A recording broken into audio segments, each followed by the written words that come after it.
Anti-Semitism, or prejudice and discrimination against Jewish people, is a form of racism that has a long and deeply troubling history.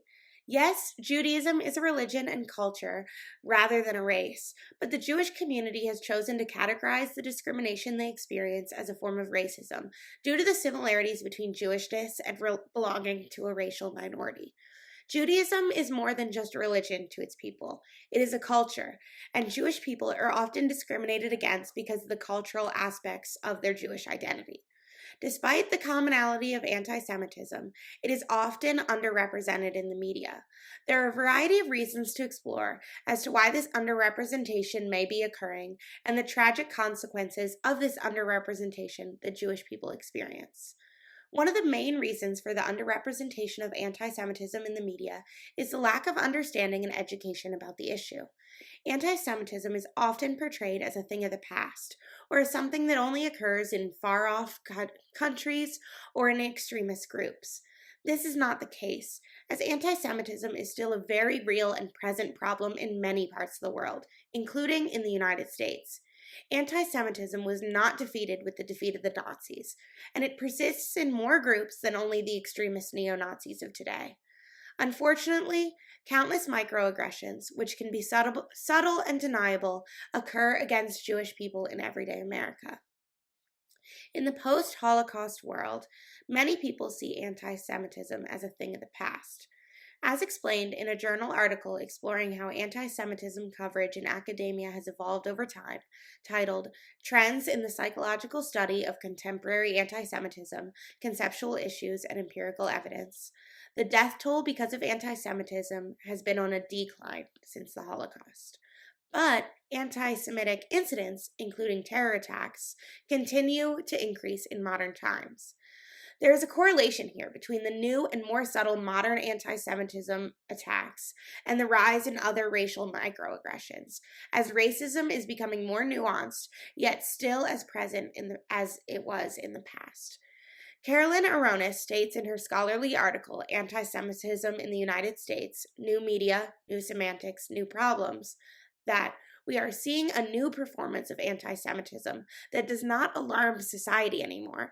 Instead of a direct, clear message of a signifier that is tied to its signified, anti-Semitism itself has become more subtle, blurred, unclear, and reliant on multiple significations. Microaggressions and new anti-Semitism are not a topic to report on anymore. I could not call up CNN or Fox to explain the vague anti-Semitic comment about a Jewish social agenda to kill Christmas that my coworker spat at me in response to the encouragement from our boss to say happy holidays. This is not news. Unfortunately, synagogue shootings make the news, but these are then portrayed as isolated incidents of anti-Semitism rather than a more tragic result of day-to-day anti-Semitism that never leaves Jewish social circles. The underrepresentation of anti-Semitism in the media is also caused by the tendency to focus on other forms of prejudice and discrimination. For example, racism against people of color or Islamophobia often receive more media coverage than anti-Semitism. The Black Lives Matter movement, for example, gained mainstream media coverage in 2020 and has been a hot topic in the media ever since.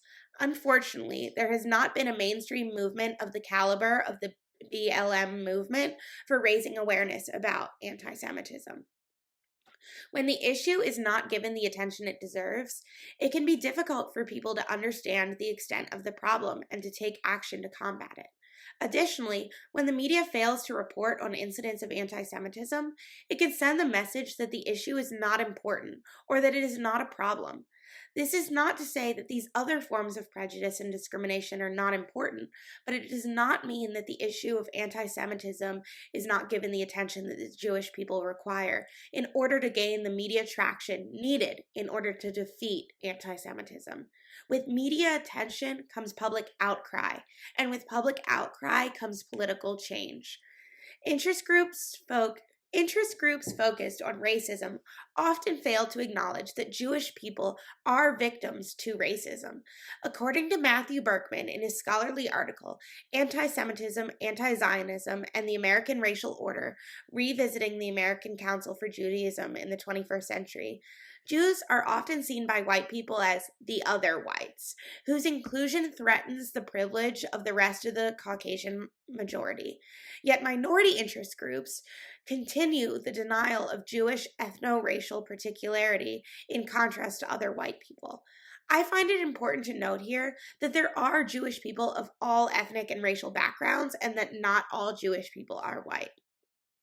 This new version of anti-Semitism, which influences the lack of acknowledgement of these hate crimes in the media, assimilates Jewish people into the white majority. Researchers like Carolyn Aronis of Colorado State University argue that anti-Semitism is often seen as less dangerous or less important than racism because now it seems that anti-Semitism is not viewed as racism. Many Jewish bodies are perceived as white, since most American Jews are white passing.